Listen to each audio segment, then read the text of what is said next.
Good morning, all of you. Today we are going to study Standard 6, first chapter, Natural Resources, the air, water, and land. So, first of all, among the natural resources, we'll study about air and water. So, as we all know that on this earth, air, water, sky, and all these are the parts of the earth. All things on the earth are associated with air, water, and land. Air, water, and land are called as the Earth's atmosphere actually.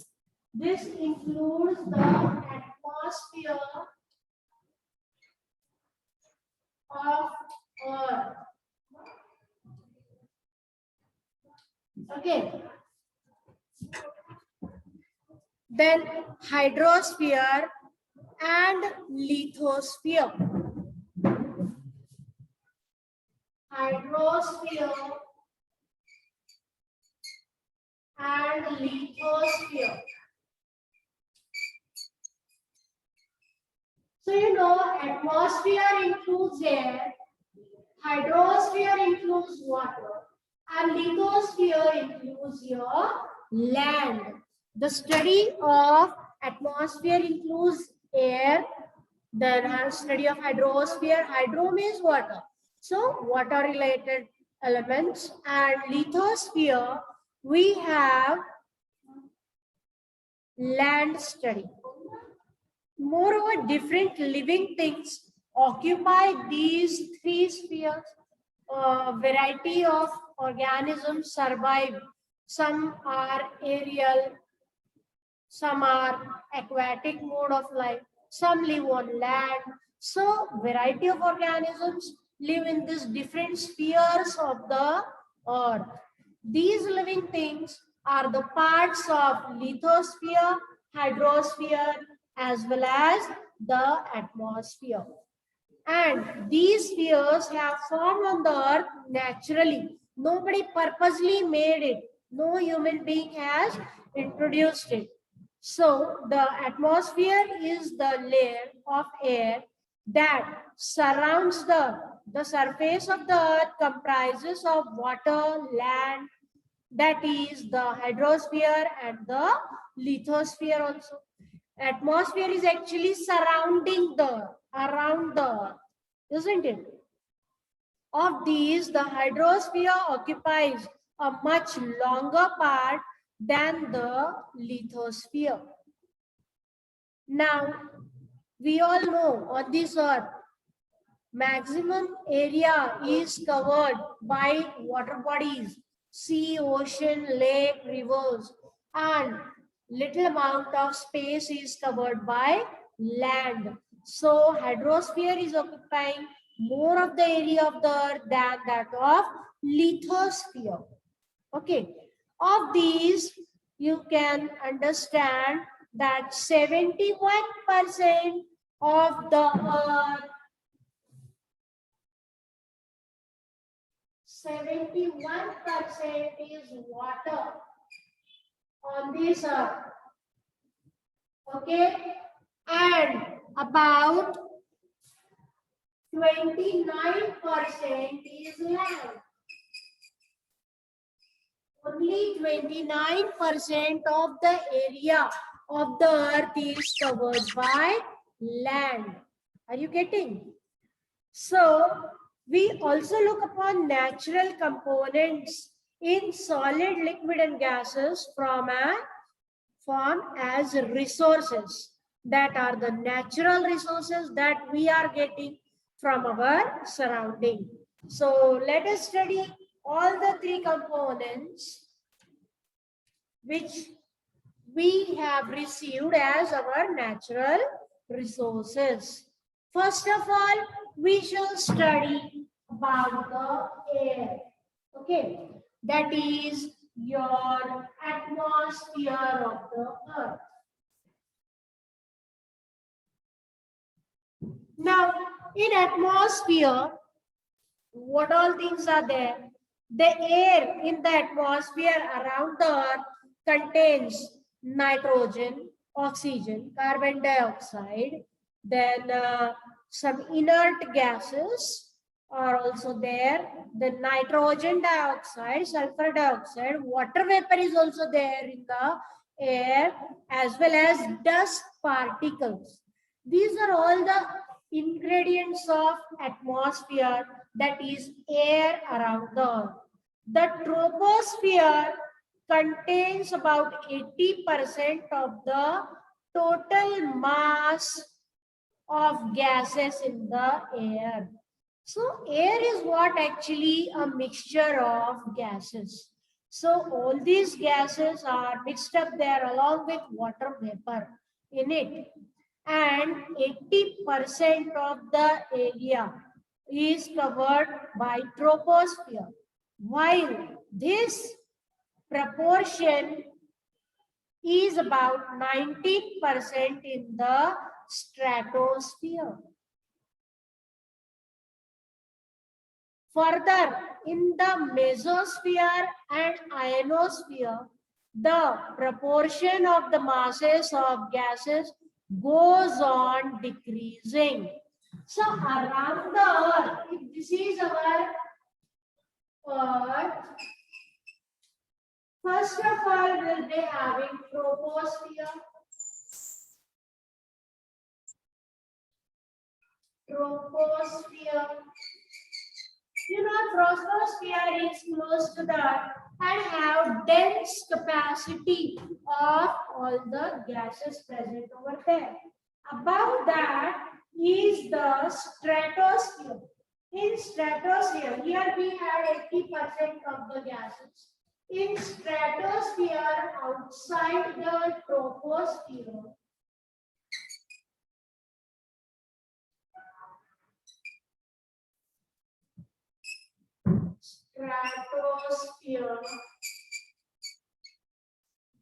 the density goes to about 19% only.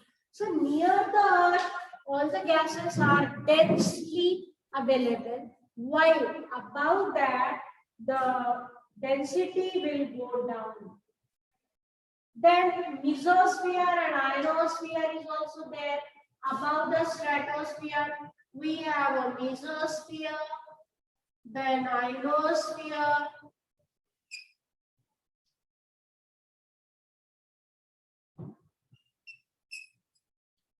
then we have mesosphere. These will be having very little gases among them. Gases are not found in the exosphere beyond. Outside this is the exosphere, where there will be no gases at all. Up till ionosphere, little bit will be there, but above that, you won't be having any of the gases. In that case, you see that air is a mixture of several gases, and the chief constituents maximum in air. What do we have? Which gas of the Earth's atmosphere besides these gases also contain water vapor and dust particle that we have seen?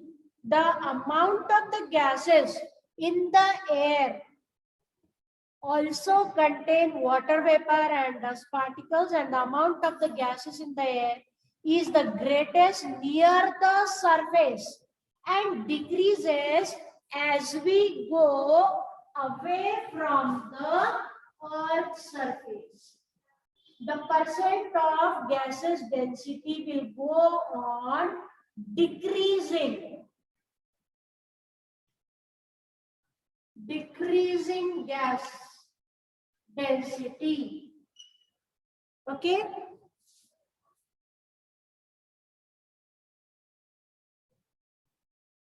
That is, air becomes rarer and higher altitude. Air becomes thinner or air becomes rarer at higher altitude. air becomes rarer or I should say thinner with altitude. And why it is happening? Because around the earth, whatever atmosphere is there, in troposphere area, dense gases are there, but as we go higher up, the density of gas starts decreasing. The proportion of the constituents of air and some of their uses are also given to you. In the air atmosphere also, we know that out of the gases, if we measure, this is a pie chart, if we measure the amount of gases available on this earth, 78% is nitrogen. About 78% in our air is nitrogen gas. Then 21% is oxygen. 21% is oxygen. And the remaining only 1% are the other gases. Remaining gases. These are very little in quantity. So out of these other constituents like water vapor, dust particles and other gases, what all are the gases that we need to know in this chapter? Nitrogen helps living things to build the necessary protein. Protein is very necessary for our body. For that purpose, nitrogen is very necessary and it is useful in the production of ammonia and in airtight packaging of foodstuffs to store the food. Then oxygen, which is 21% in the atmosphere. It is about necessary for respiration in living things and for also combustion.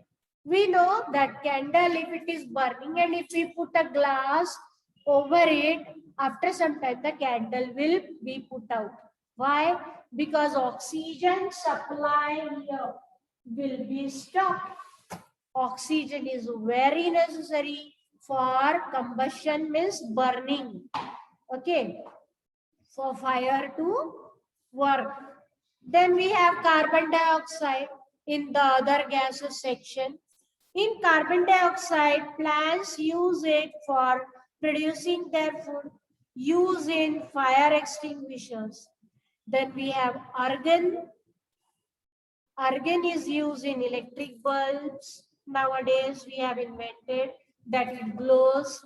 Then helium is used for obtaining low temperature and also for generating lift in the airships, creating lift there. Okay. Neon is used in decorative lights. Neon lights are there with colorful decorations along the street. Then krypton is used in fluorescent tubes. Nowadays we have fluorescent tubes for bright colors. There krypton can be used. And xenon is one more gas used in flash photography. Photography everybody loves to do nowadays. So for that purpose, xenon is one of the gas used. Now, the living world on the earth is able to survive due to the balance between various gases and their constituents. Now, oxygen and nitrogen are very important. If other gases will grow in number or rise in quantity on this earth, we living beings will not be able to live here.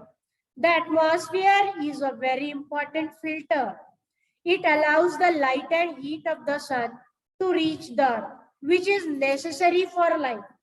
And other things it will repel. It will not allow to enter. The harmful killer rays of the sun are not allowed to enter the Earth's atmosphere. But it prevents the harmful elements from reaching the Earth. It is the atmosphere that fog, cloud, snow, and rain are being produced because of this only. Evaporation happens, then water vapor is there, that is also in the air to keep the air moist, and we don't feel dry. So all are very important for living things to survive on this earth. Now, all the pictures given on page number 3, if you see, we find everywhere pollution. Pollution from industries, pollution because of some fire breakout. So all here we can see that smoke is coming out through different agencies. This smoke directly mixes with the atmosphere, disturbing actually the balance of our nature and causing a lot of air pollution. Harmful gases are given out through combustion of fuels in vehicles and in big industries, and also through incomplete combustion of fuels like wood and coal. As a result, air pollution is increasing day by day. And all these things are happening mostly because of us, human activities. We are only the creator of this smoke. And this harmful substance released in the air through combustion or burning of different fuels like petrol, diesel, coal, that is causing nitrogen dioxide, carbon monoxide, sulfur dioxide, and soot also is generated, that is causing air pollution. All these gases are creating really great pollution around us, and that's why it is harmful for survival of us animals. Okay, then the protective layer, one more, that is around the earth, that protect us like a shell from the earth's harmful rays, is the ozone layer. Ozone layer is actually O3. Outside here we have ozone layer. Ozone means what? O3. Oxygen, 3 molecules of oxygen form the ozone layer. And this ozone layer, you see, is really very helpful in protecting the earth from the harmful rays of the sun. This gas, O3 gas or ozone gas, is the lower part of the stratosphere. Ozone gas is not directly useful for survival, for our living. We don't need ozone layer completely, but it is very important for living. Why? Because it makes a protective covering around the earth. Now this is the stratosphere, and outside this you will be getting the ozone layer. Now the ozone gas, actually what it does, it absorbs the, it absorbs the rays, harmful ultraviolet rays of the sun. The ozone gas is absorbing it, and our earth is getting protection from the harmful ultraviolet rays. But nowadays, you know, we are using refrigerator, AC and cooling rooms. to protect our food material and all. Because of that, the chlorofluorocarbon gas is released by these instruments, resulting into breaking up of the ozone layer. Ozone layer, you see, which is O3, is broken down into O2 and single O. Because of this, what will happen? Oh, even if oxygen is useful, but O3 is broken down. Who is breaking it down? Chlorofluorocarbons, which is released from our refrigerator and AC. And because of that, the ozone layer here is becoming thin. This ozone layer is becoming thin. And the harmful ultraviolet rays of the sun are reaching our earth. And finally, we are only going to get destruction because of the harmful ultraviolet rays of the sun. The 16th of September is celebrated as Ozone Protection Day all over the world to make everyone aware of the importance of the ozone layer. So that was about air, that is a natural resource and very useful resource. Without air, we cannot survive.